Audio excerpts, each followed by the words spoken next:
Hi, everybody. Welcome to our lunch today. It's great to see all of you here, and we're delighted to welcome you to the FCC for our panel today on board diversity in Hong Kong. So I don't know how much all of you already know about the topic. We're assuming you know a little bit, but we've got this expert panel here to really go through what is happening in Hong Kong, why it's happening, and what the future looks like. So I'm really delighted to welcome our panelists. Right next to me, we have May Tan, and May is a former CEO of Standard Chartered Bank. She's a current independent non-executive director on several listed and unlisted corporate boards and NGO boards, and she's a member of the Asian Corporate Governance Association Council. And sitting next to her is Fiona Knott, CEO of the Women's Foundation. If you don't know the Women's Foundation, its mission is to serve marginalized women and girls in Hong Kong. And in today's discussion context, the Women's Foundation launched the 30% Club in 2013, so 10 years ago. And that's a group of board chairs and business leaders committed to bringing more women onto Hong Kong corporate boards. So welcome to Fiona. And last but not least, we have our token man. No, not really. He's a great guy. Proud to be one. Tim Payne, senior partner at Brunswick Group. Tim has long been an advocate for inclusion, diversity, and gender parity. He sits on the board of the Women's Foundation. And if you don't know Brunswick, Brunswick is a global advisory firm specializing in business critical issues. So a warm welcome to all of our guests. Thank you for all coming and being here today. Yes, thank you. So the way it's going to work today is I'll ask most of the questions until about 10 to 2, and then I'll open it up for questions from the audience. So if you think of anything, save that thought till 10 to 2, and then we'll finish our Q&A at 2 o'clock on the dot. So let me just start by setting the scene for this whole issue with asking the question, why does this even matter? I mean, what's wrong with having all-male boards, just like they were historically for centuries and decades? Fiona, do you want to start answering that? Okay. Oh, it's working. Thank you. Well, first of all, thank you very much for having me, FCC. Delighted to be here. And as Karen said, I'm CEO of the Women's Foundation. Our mission is to improve the lives of women and girls in Hong Kong. We do that through research, community programs, education, and advocacy. And one of our big goals is advancing women leaders. And I'm delighted we're going to have this discussion. But to your question, why does it matter? Two areas I want to mention on this. First, equity, and the essential premise that half of the population should have access to half the opportunities, just as that basic statement of when we're talking about women's rights, women's opportunities. It's an equity issue. But the second one is that gender equality and the advancement of women is an imperative that benefits everyone. It benefits society, business, the economy. And this is where it's, and often there's some misconceptions around this. So companies that prioritise gender equality overall, not just at board level, but across the board, see a 60% increase in profitability, productivity, ability to attract and retain talent. And also, if we solve the gender gap across the whole world, there'd be a $12 trillion contribution to global GDP. So that's huge. And of course, there's other research that this supports families, supports individuals. So overall, there's that absolute benefit to society to tackle this issue. So when we come to women on boards at that higher level, we're talking about equity, but also this benefit to everyone. And so for having more diversity at board level increases decision-making, leads to better business outcomes, better cultural outcomes within an organisation, and contributes to corporate governance. So they're really the reasons, high level, why it matters. Okay. So Fiona, you mentioned that 60% increase. Is that causal though? Do we know that it's because there are more women and because it's more diverse that profitability improves?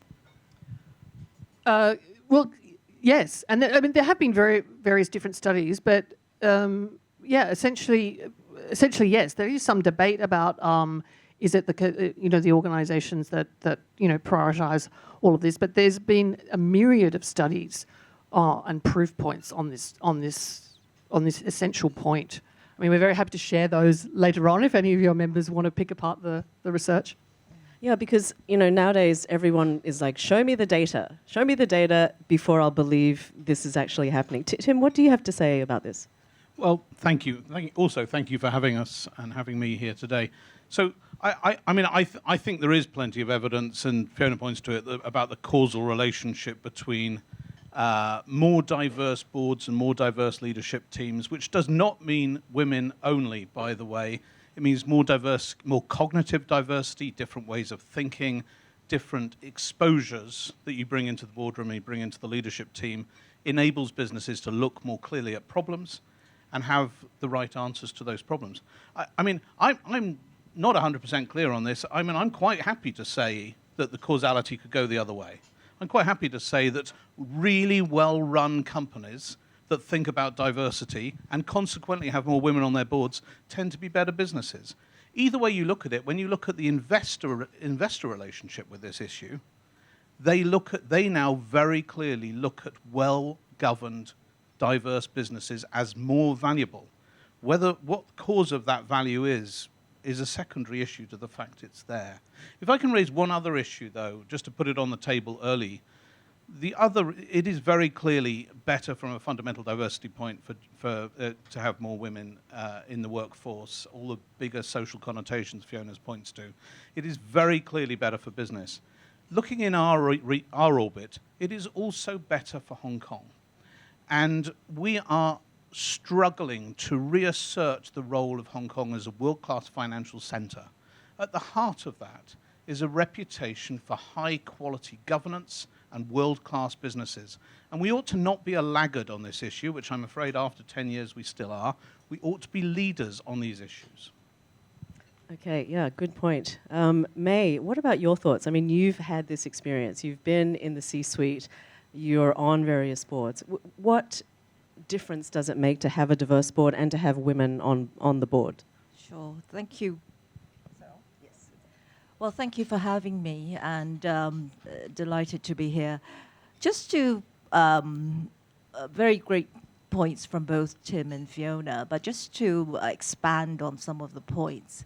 The way I look at it is we've got at universities 50% men, 50% women, and if you look at the Fortune 500 data, how many of these companies have, say, female CEOs or female board members? The numbers are like 10, 11% have female CEOs. You have board members 20, 30%.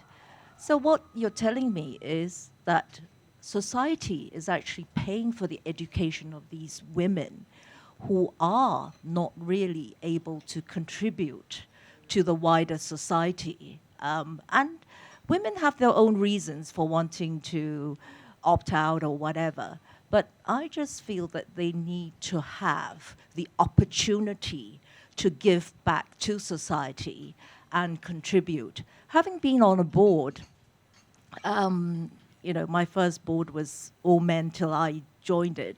I want to hear that story later. Yeah, sure. But it was the Link REIT, and as you know, the Link REIT is a Hong Kong listed company with shopping malls, and women shop more than men. But if you have an all-male board, do they really know what women want? Just simple,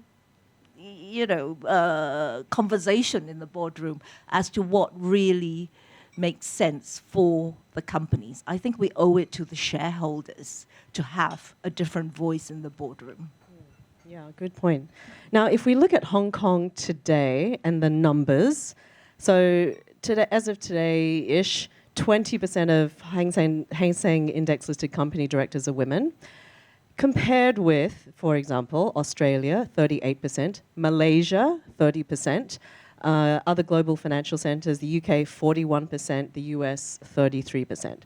What is wrong with Hong Kong that we are lagging behind Malaysia and all these other financial centres when we call ourselves a global financial centre? Why is it this way? Who would like to go first? I'll start.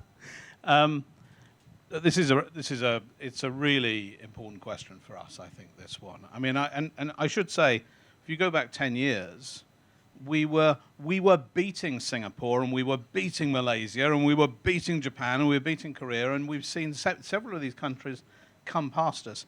Now, the numbers were appalling, and even more appalling there. And to be 20% after 10 years is a lot better than the 9.5% we started with, but it's not nearly enough. And I think there's a few factors behind this, right? And maybe if I could just roll back to the start of the 30% Club, not just in Hong Kong, but globally. It started with an initiative in the UK.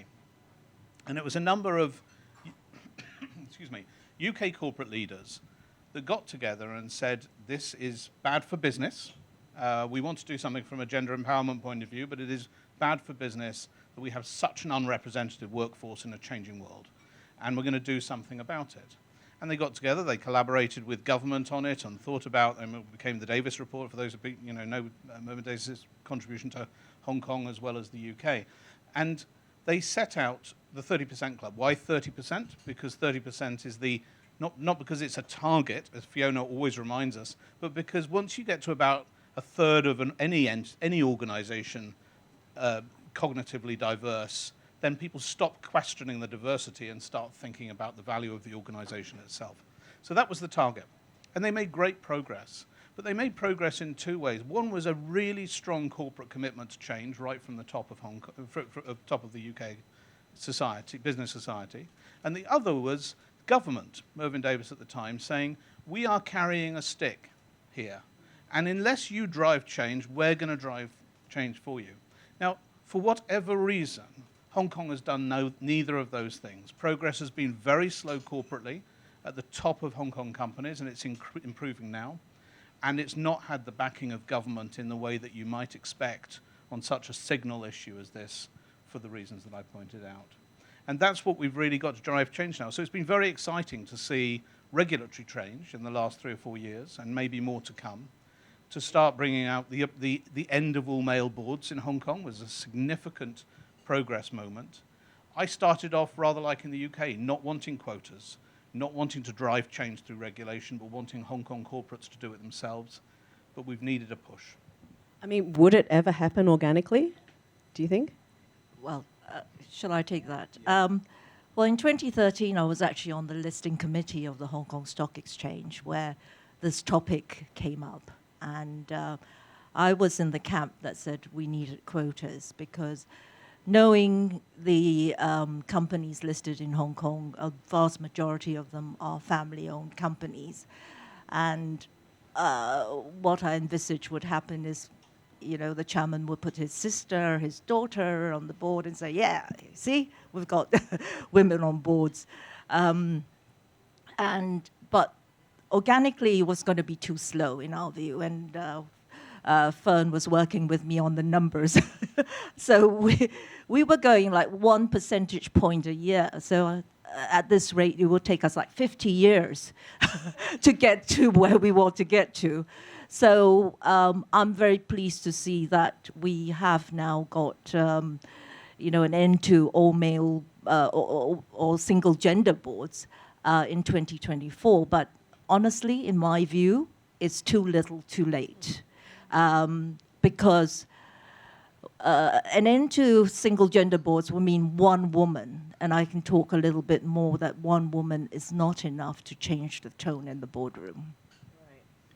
Yeah, just want to jump in on this and agree with Tim and May, but just to add, Hong Kong is really a city that loves, in the way it conducts business, loves rules, right? If there's a rule, we follow the rules. If there's no rule, well, whatever, anything kind of goes. Until there's a rule, people don't often do anything. And so further to May's point, just without having some kind of rule or commitment from all actors, we don't see a lot of change.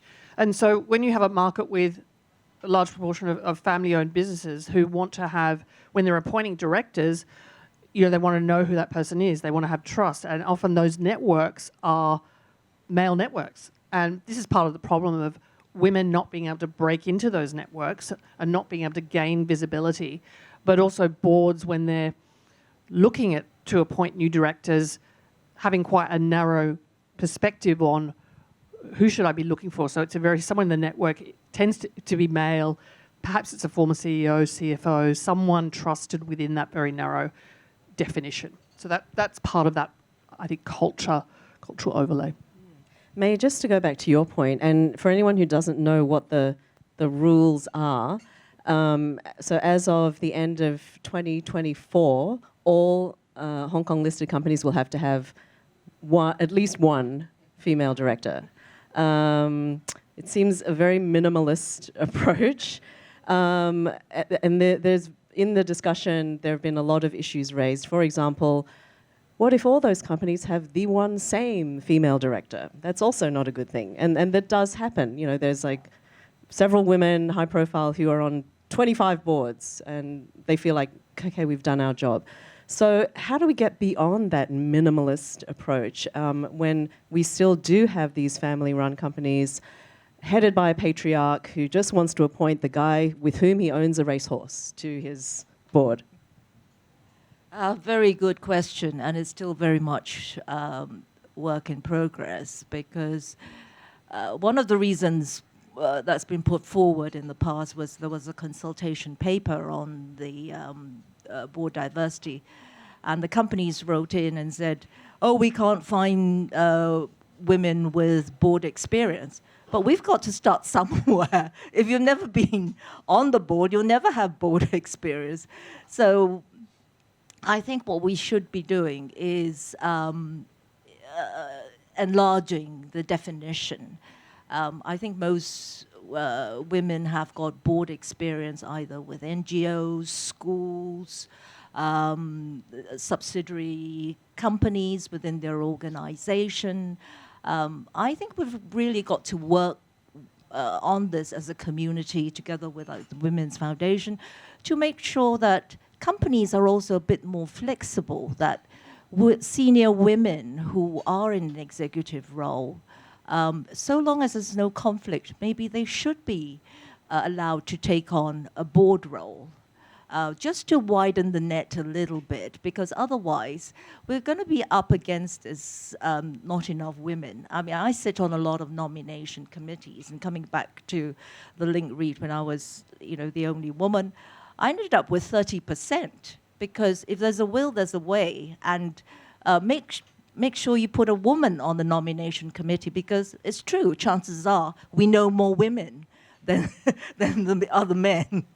We do have a network and can help solve the problem. The other areas, obviously, the family-owned companies should not be too stingy and just use a headhunter.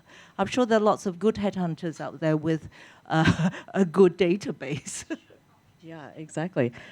Tim, now as part of the 30% Club, you run this member group, all right? The sort of chair member group, and that's trying to recruit new 30% Club members and champions from among these listed company chairmen and CEOs, and identifying those who do support gender diversity. What do you find when you are talking to these people? Do they support it, or do they just wish it would just go away? Yeah, look, this is important. I think there's, and I'm going to say something in defense of male patriarchs, maybe because I Daring. increasingly identify, at least with the middle-aged elderly man aspect of it. I think they are not sufficiently engaged in the communities around them. There is a traditional view that what you want from a board is something that elevates the reputation and standing of the company. And consequently, you look to a community of established senior peers, and what a surprise, they're almost all male, until you start, as May says, to break down those kind of networks. It's why actually but then also, and the thing I was going to say slightly in defense is, I don't think it's fair of a fair reflection on these organizations to say because they're not run by what you might think is a conventional Western model of independent, strong governance. You may not have a row in a board meeting a lot of the time. That doesn't mean there's not challenge in the boardroom. It's often the trusted confidant who may be an independent director who steps outside and says, Chairman, you're getting this wrong here, what that tells you is this is about networks of trust. And not enough of our senior corporate women are in those networks of trust. And that's what makes May and Fiona and others work on our accelerator program so important. It's about bringing senior women, and there's an unbelievable range of massively capable women in Hong Kong to serve on these boards, but they're not necessarily within the networks of trust to get the jobs. We've got to change that. Fiona. Just want to jump in on this point just over time, and the change, the regulatory change from the stock exchange is, it really is important, even though we asked for more, we didn't fundamentally agree with it, but it has been quite a pivotal moment for Hong Kong, because I think we're seeing, and I hope you agree, Tim, that before that, companies were saying, why do we have to do this? We don't, this is some women's issue. What is this? Why do we have to do this? To now, there seems to be more nuanced conversations on, well, how do we do it? We're starting to get it, which is positive. But then obviously we need to do more of this breakdown of idea of, the classic we hear is from companies, well, we don't know any women. And women go, well, we can't break into networks. I mean, I literally get calls at the Women's Foundation from some companies saying, we don't know any women, we're told to call the Women's Foundation. I'm not joking. It's just, so we've got a real problem we've really got to highlight, expand visibility and build those networks of trust. Just one, sorry, mate, one very, very last quick thing to what you said, which is it's not that they, I think right at the heart of your question, Karen, it wasn't that they didn't believe in it, but they absolutely didn't prioritize it. It was always number 4 on the corporate agenda, and it needs to be number 1 or 2, and I think Fiona's right, that's changing a bit. May, sorry. Sorry. I think it's for the major shareholders, the patriarch, the chairman, actually it's just fear of the unknown, because for a long time they've had their network be part of the board. They don't know what to expect. And that famous thing about, women are unpredictable. So do you want someone unpredictable on your board? Probably not. So it tends to be, like you say, the same woman, a woman from work or a contact. But what we should all be doing as women professionals is raising our own profile and networking with the male networks. And I fear that women tend not to be very good. We're very good with our own networks, but breaking into and raising the profile of women in business is something we need to work on. Yeah, I want to come back to that a bit later, but May, I'd love to hear your story of joining your first corporate board. I mean, you did have a very high-profile CEO banking job, but still, what was that like to get noticed, to be nominated, to be accepted, and then to actually start to attend board meetings? Well, thank you for asking. So this was 10 years ago, in 2013. So just to wind the clock back a little bit, I was the CEO of Casino Asia, and the business was sold to Standard Chartered.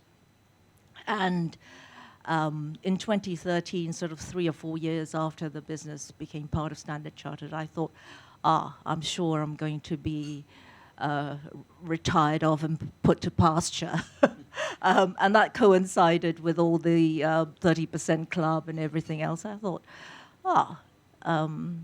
maybe I should explore this. But honestly, I had no idea that I wanted to be a board member because I had no role models. There were so few in Hong Kong who were successful that I thought, I'm quite happy pitching to a room full of men.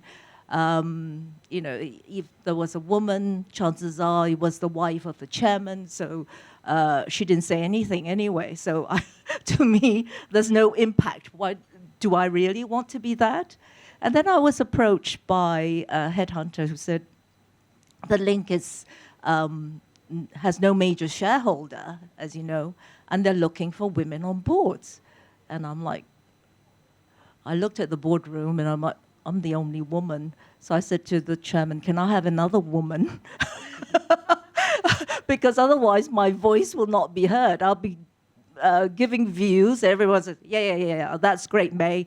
Shut up. Okay, next point on the agenda. So I said, this is going to be a complete waste of my time. So it ended up that we then had 2 women on the boards. And I told the chairman at the time, Nick Salno-Smith, can I be on the nomination committee? And he said, no, you're too new, you just come in. I said, if I don't come in as part of the nomination committee, you will not get more women, I trust. You do not know how to get more women. So he put me on the nomination committee, and I hired 3 other women, but over a course of a couple of years. But that's how I think the culture will change. And then the women became more vocal, the voice was heard, the men's voice were heard as well. But there was a good, good atmosphere, the culture improved, people were more polite, we had more food during the board meetings because the women wanted to snack, but it's fine, we respected each other. And I think that the culture was changed, and I think the other thing that was changed was also recruitment of women, because suddenly they could see that there were senior women in their organization, and they stayed, and it was easier to hire women. And when you look at today, because you're on multiple boards now, how is that board culture different? I mean, from the first day of, okay, she's had her say, now she can go away, to what it is today? Perhaps it's not really fair because I pick and choose my boards depending on the culture and depending on the chairman. So I pick the ones where they are more open. For instance, the Manulife board that I'm on is a Canadian board. They're 50% women. So it's usually a pretty open and good discussion because there's no holding back. Because what I tend to find is new women, when they get on the board, they kind of listen, look around the room, a little afraid, and not surprising. It's quite intimidating if you're new. And I always say it's a little bit like a movie where you come in halfway and then everyone's watched 70%, but you don't want to ask, who's the good guy, who's the bad guy, what's the problem here? you just listen and hope for the end of the movie and then ask the questions, by which time it's too late. So I think, coming back to your question, I think it depends on the culture of the organization. And the key is actually the chairman. The chairman's got to set the tone and be very inclusive if there are new women on the boards. I'm a little bit upset by your comment that the regulations are too little, too late. I don't know. What can we do? I mean, can we catch up that gap, or what does that mean for Hong Kong? I think this should not be the final end to single gender. I think we have to probably augment, see how boards do, companies do, look at the pipeline, and then slowly say, okay, we need at least 2, we need at least 3, and build on that. This should not be the final regulation for boards, in my view. I think just jumping on that, I think it's, we're seeing some progress, which is, it's a good start, it's a good next step, but we need to do more. And I think even from the regulatory perspective, I mean, our view is we need to have a target of 50% overall. We need to aim for gender parity on boards. But to get there, we have to have targets.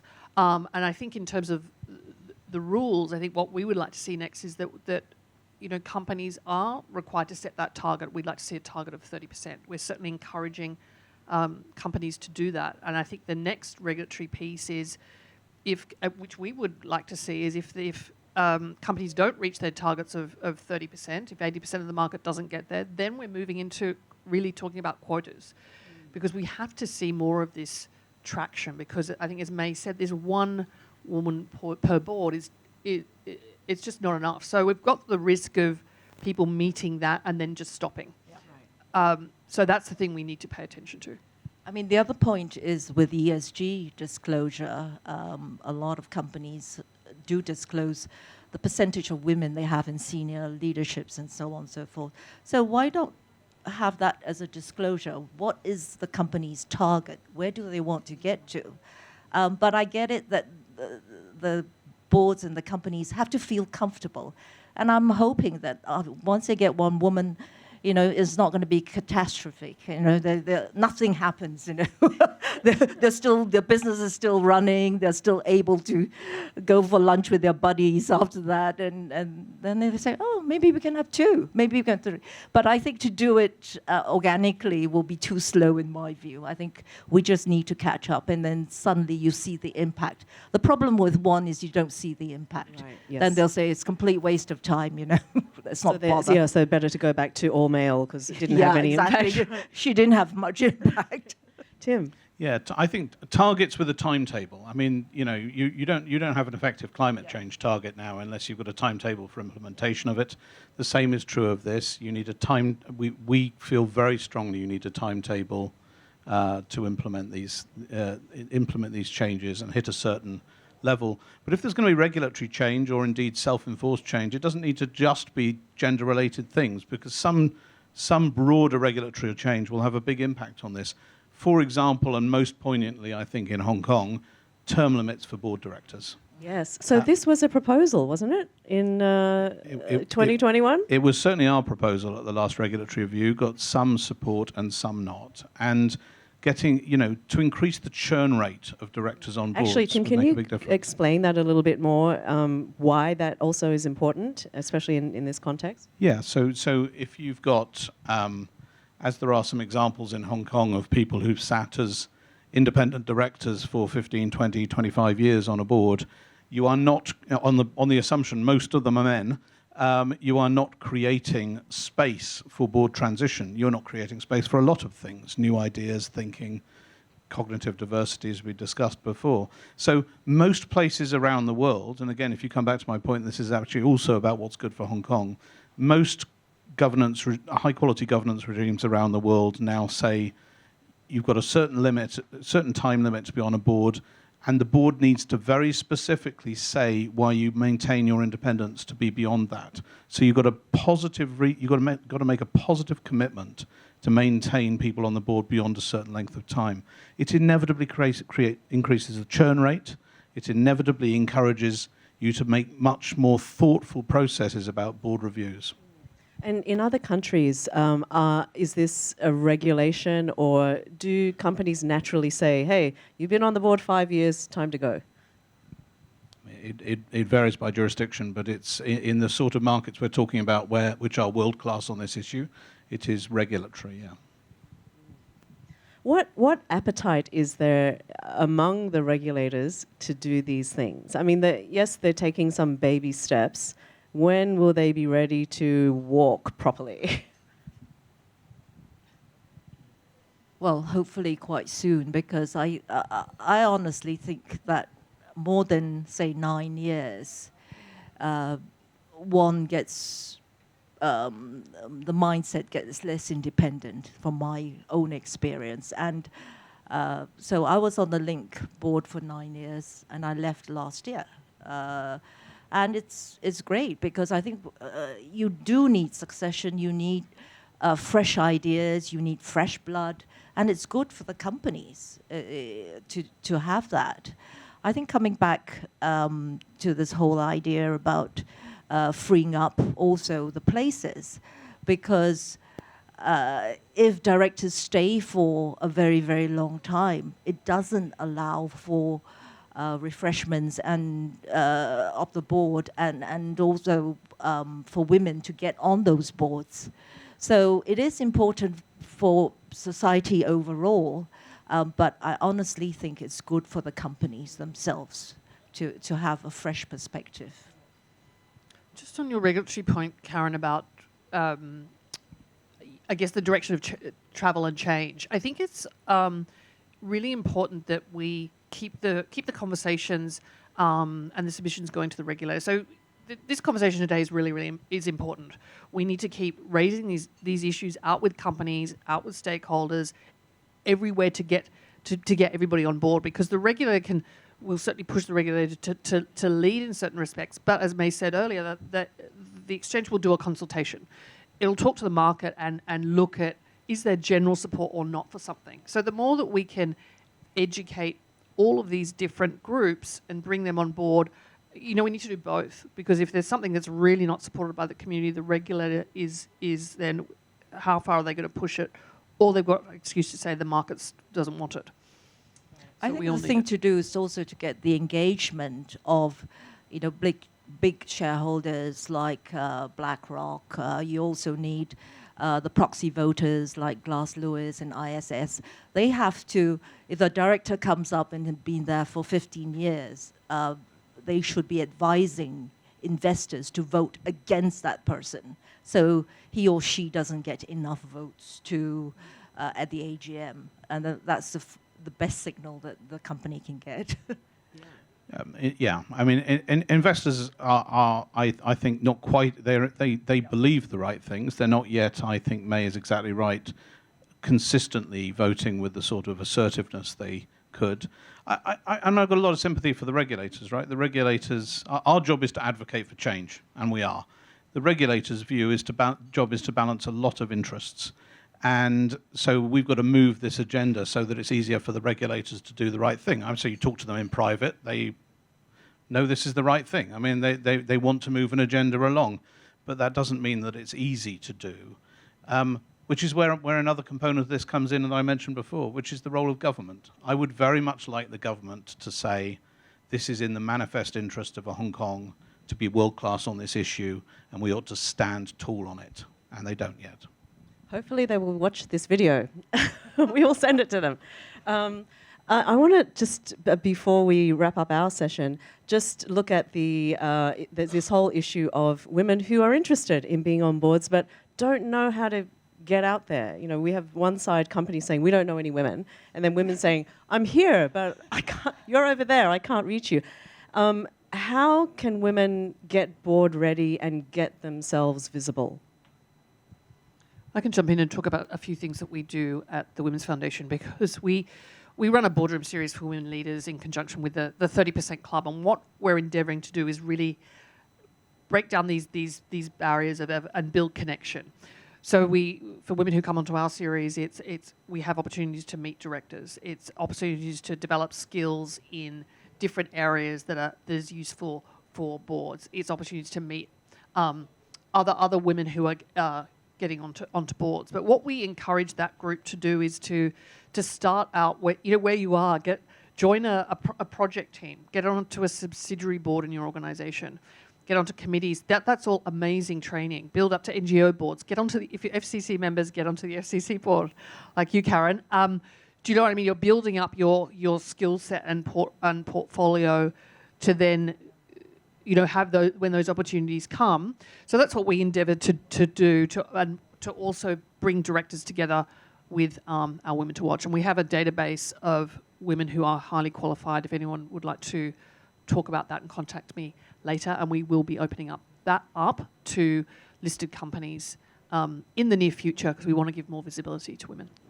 I just want to also make a plug for Accelerate, which is a program that 3 female founders, myself included, this was in 2021. I think that's what COVID does to you, where we decided that there was a gap in the market in terms of equipping senior women to be more confident, equip them with leadership skills. And what we did was worked with a couple of sponsors and got them to nominate women that were C-1, -2, and say, what are the gaps in terms of their softer skill sets? I think technically men and women are equally competent, but sometimes it's the lack of practice. I don't know, maybe it's the DNA, that some things are not quite there. So it's a program that we've been running for now 2-3 years, and we're on to cohort 4. So we've equipped about 100 women Hopefully, more for the organization, but one day they'll be ready for boards. But we've got to start somewhere. Yeah, that's a great thing to do. I think any kind of training you can get is really valuable. Just my last question is, because I don't come from banking, finance, or law, and when you do look at a lot of company portfolios, everybody comes from banking, finance, or law. So for women who come from entertainment, communication, journalism, education, media, are there also opportunities for them? Well, very much so. And I think more and more, for instance, the talent question is debated very hard in the boardroom because ultimately companies need to attract talented people. So if you've got an HR experience, you're in demand. How do companies set themselves up to attract the right people? IT, tech, we're constantly looking for people women who are good with STEM training, who know all about AI, because the older people like us, like myself, we need education, and a lot of the men around the room as well. So I don't think it's going to be confined to just law or accounting or banking. I think that skill set suite has broadened out a lot more now. If I could just add one quick thought to that. I mean, this is, if you think about the issues on board agendas today, I mean, there's a complex range of things, but geopolitics is ultimately about cultural complexity and nuance, managing across borders in a different kind of way. That requires a different kind of thought and thought process. Cultural issues, the way in which you incentivize staff in a new age, frontier technology issues and the disruption of that, not just the tech people, which you definitely need, but also the impact that has on the world around you, on your customers. All this creates space for people with a different skill set, and it's very, very important to think that you can be part of that.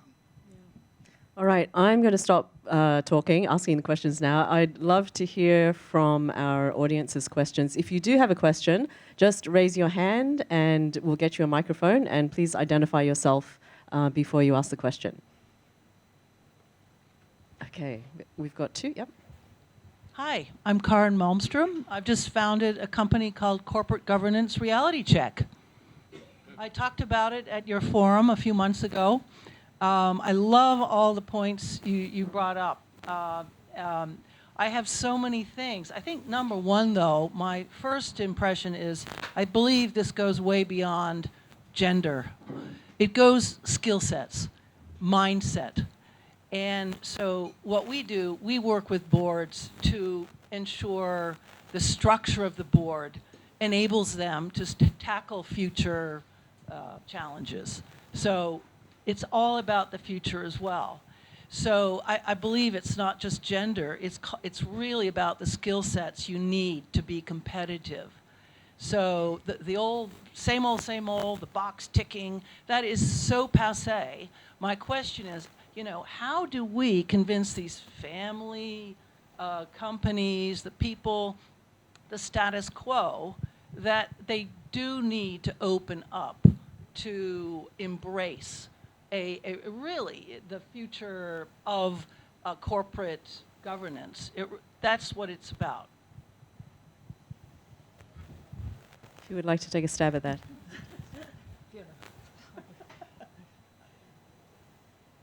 Well, congratulations on your business. I think we chatted at our forum, and I'd love to have a further conversation and partner with you in a way. But I think all of this, conversations and changing mindsets, it does take time. But the more we do, change actually does happen. When I think about where we were even 3 years ago or 4 years ago, it is actually radically different to where we are today. Sometimes I think we forget that mindsets are not changing or change is not happening. How we do that, I think we've just got to tell more of those stories and showcase and get in front of directors, get in front of boardrooms and senior management, and keep telling these stories. And I'm hoping that actually the current pressure in the talent war here in Hong Kong, or the need for talent and the differing perspectives of younger people and what employees are wanting will also be a point of additive to this conversation, plus all the developments on ESG. But is there a quick win? I don't think there's a quick win, but we've got to keep that conversation going. But Tim, May, any views? I'm seeing a change in mindset with the next generation of leaders coming up, the children of the patriarchs, because they're actually approaching me and said, can you help find and mentor some of these women? And I'm delighted. I tell them, okay, it takes time, but you really need to get the structure, the framework right for these women to succeed. But there is a real desire, intention to change. And these would be the children, the men, the women in their 30s and 40s who are more Western educated and they have seen the benefits. So it takes time, but I'm not that pessimistic. Mark, I think you had a question as well. Thank you. Thanks. Excellent. You've inspired us, although I think you outlined how difficult it is as well. And that's why I want to ask metrics, because I chair a group of regional CEOs, and they believe in this, and they understand it's important, but they're, often boards or others, unfortunately, are looking for where it helps. And I think Fiona mentioned several $1 trillion in added value, but something more specific. How important is that in trying to measure what this really contributes? You've outlined what those are in many ways, but you have to be more specific, especially for those recalcitrant groups and individuals. There are, as Fiona outlines, and we can send them round or give them to you. So there are plenty of studies on this, and some of them are, well-grounded and broad data sets. But you can look at it in two ways. One is, and we mentioned both of them. One is the degree to which it improves performance. Hard to measure causality in some ways, but very clear to see the impact of better governed and more diverse boards. The other way to look at it is the positive rating that investors give to to well-run businesses with strong ESG credentials, of which this is a part. And you can give data to support that as well. So we're very happy to circulate it. Thanks. Question? Yes, we've got two. Probably just these last two before we have to wrap up. Great, thank you so much. Stacy Chow here with the Brunswick Group. I have a question actually broader about leadership and the definition and qualities of leadership in today's world. I think we all talked about how there needs to be a lot of corporate cultural change to more transparency, more inclusivity, and more forward-looking. And May, you talked about your program for C-1 for women. And a question around stereotypes of leadership, because actually women leaders are in a position because of existing stereotypes of what leadership should look like. But that definition of leadership, that benchmark, is actually changing. So what does that mean for male and female leaders, women and men, as we live in a more complex world? Does that mean that leadership actually is evolving, and that makes more room for both women and men to evolve with that kind of leadership model, so that we can get rid of certain stereotypes that leadership is a certain way? Very good question. And I said, personally, I think any change in stereotype takes a very, very long time. But it is changing, only because we now have a different generation of people coming into the workforce who expect a different kind of leadership. They want someone with more empathy. They want someone who they treat more as a peer, a mentor, and not just shout out instructions every day. Many of you have younger children, and you have to coax them into performing the task. You can't tell them what to do. So I think to that extent, again, it depends on the corporate culture, ultimately. I think that takes a long time to evolve.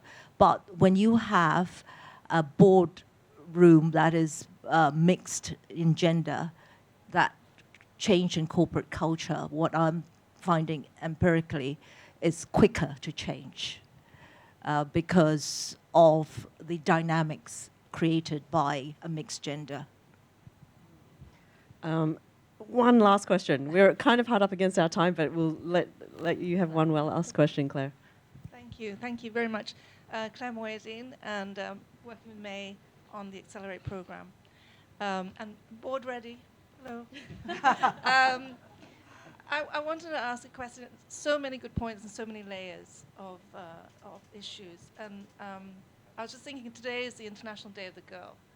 And I was thinking of the point you made, both Fiona and May, about role models and equity. And you know, when you're a sort of a younger person, you know, girl but mid-level corporate career, you look at the C-suite and you have some role models. When we talk to people in organizations, they don't actually know what happens in a boardroom. They have no way to envisage if they could contribute. And since we're here at the FCC, I just wondered whether we could do more, as you said, about leading the way in Hong Kong, to do more about storytelling. You know, what happens in a boardroom? You know, what happens when you've got a mixed board, diverse perspectives as well as gender, deal with the topic? Because I think people actually don't know. When they say, you know, you could contribute to a board, people don't actually know what that looks like. And so how do we get that out there so that people could have more of an aspiration to contribute? Thanks, Claire. Totally agree. What a great idea. I think the point about role models is incredibly important. That's why we need more female leaders. We need more women on boards to inspire that next generation, but also to help drive gender equality across the city in every aspect. But I think storytelling and giving more visibility to what actually happens, yeah, it's important. It's really, really important. So I'm sure we can get together and work out how to tell more stories, but also encouraging women to get involved in not just listed company boards, but to actually experience what it's like to be in a boardroom of a non-profit, a chamber. That dynamic is a boardroom, and do you know what I mean? The same dynamics are happening. So encouraging people to get involved in those things, I think, and telling those stories. So because the board gender diversity issue is important for listed companies, but it's important for every organisation actually as well. So yeah, Tim. If I could just say one quick thing on that, which is actually the 30% Club, very much at the instigation of the Women's Foundation. Its signature event over the last 10 years has been a version of what you say, and I only say that because we could do a lot more, and it works incredibly well. It was the Women to Watch annual lunch, and we brought board directors into a room with aspiring women board directors, and we hosted mock board conversations over that lunch meeting for a 50-minute period. The storytelling for the women who were aspiring board directors was incredibly powerful. The storytelling for the existing board directors was incredibly powerful too. I've never met anyone who's walked away from that not recognizing that there are strong female women leaders in Hong Kong. Thank you very much, everybody, for your questions. We do have to wrap up now, but I really want to thank you for coming today, listening and participating. And let's have a big round of applause for our panel, Tim, Fiona and May. And I do have some little souvenir gifts to give you. You stay on the chair.